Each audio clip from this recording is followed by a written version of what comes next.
Le grand anal, épisode 2. Tristan était dégoûté. Sa mère venait de lui annoncer la nouvelle que Jean-Michel Blanquer ne viendra probablement pas dans son lycée à cause de la crise sanitaire, très épidémique ici. Il en parlera tout de suite à ses amis et ils essayeront tous de chercher un moyen de le consoler et le calmer. Il sait que là, il rate l'opportunité de sa vie d'être dans la même pièce que le ministre. Ses amis lui conseillèrent alors de lui dire de se reposer pour calmer ce choc fatal, qu'ils feront leur possible pour éviter ça, disent les gens sur internet. Il accepte à contre-cœur pour s'endormir très durement et décide de penser au ministre chauve. Et pour une fois, ça suffit qu'après la millième pensée sur l'aïeux. Alors qu'il se réveille du mauvais pied, à l'inverse de l'accoutumée, il ne va pas être respectueux, parlant à ses confrères, surtout quand il voulait dans les temps chercher le respect. Il en était le PDG. Aujourd'hui, il va donc voir ce que ses amis lui avaient concocté. Il avait déjà bien assez patienté cette nuit pour lui.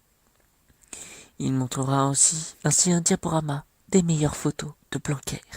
Mais au final, il était plus en colère qu'autre chose. Car la colère ne lui suffisait pas.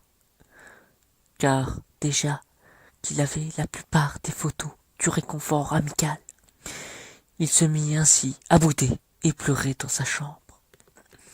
Il ne fallait pas croire que cela allait être si facile de réconforter un cœur brisé d'un enfant aimantant un ministre, dit-il. Il se disait que sa vie n'avait plus aucun sens. Il commençait même à déchirer ses postes et ses posters du ministre sans cheveux. Il tapa et cria de toutes ses forces partout, tellement la colère lui montait à la tête et était forte. Il avait une rage rouge beaucoup trop forte.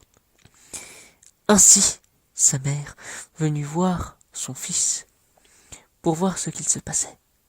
Et c'était un vrai massacre. Tristan ne tenait pas debout. Elle dut lui faire comprendre que s'il veut, elle connaît une amie qui a comme amie une amie avec un ami d'une proche du ministre, et que c'était possible de lui conseiller son lycée. Les yeux remplis d'étoiles du côté de Tristan, quand sa mère lui avait dit qu'elle fait ça à une condition. Ses yeux étaient différents. À moins qu'il ne range pas tout son bazar, il n'aura pas son vœu jouissif. Et qu'il ne fait pas, et qu'il doit faire toutes les tâches de ménage qu'il devait faire depuis plus d'un mois. Et oui, c'est long. Il n'avait fait n'importe quoi. Cette journée n'était pas comme toutes les autres. Beaucoup de rebondissements, que ce soit dans la tête ou dans le froc du jeune homme. Sa mère en avait bien conscience, et du coup attendait s'il était prêt à faire ça. Et évidemment, la réponse ne fut que positive, mais et beaucoup trop exaltive. Il y avait beaucoup trop d'extase chez le jeune homme. Son fils alla directement faire ses corvées.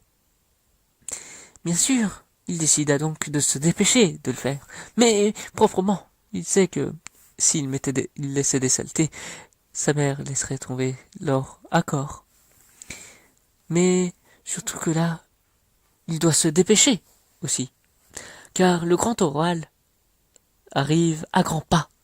C'est prévu pour 2 jours à cause de la crise sanitaire. Il va donc charbonner jusqu'à ce qu'il est assez fatigué. Ainsi, il va en profiter pour faire une sacrée pause. Une pause bien particulière, vu que c'est pour utiliser son stylo, en s'imaginant avec Blanquer, pour le sacré jour. Il utilisera donc son stylo jusqu'à finir avec son Blanco. Il en avait mis partout, encore une fois. Il va, au final, après se remettre à refaire les tâches de ménage, demander à sa mère si elle pouvait enfin le faire. Et, au lieu de répondre, elle lui fit comprendre qu'il le sera demain s'il est sage.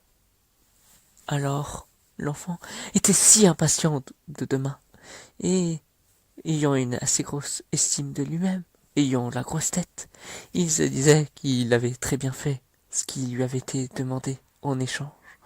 Alors, il envoya directement des messages à ses confrères pour leur faire comprendre que demain, il sera probablement que Blanquer sera dans la juridiction de son lycée. Et ça l'intéresse terriblement et jouissivement. Il était maintenant c'est évident, mais il était patient sur le fait d'attendre le lendemain. Ça a changé depuis son caractère de ce matin. Et en le racontant surtout à son ami, qui était dans le même établissement que notre protagoniste, ils étaient tous deux fiers de ce qu'il a réussi à faire, même s'ils ont encore de la rancœur de sa colère. Car Tristan se rendait compte de ce qu'il avait fait, même si ses camarades lui fit comprendre plus fortement et lui conseillaient de se pardonner, d'essayer de se faire pardonner.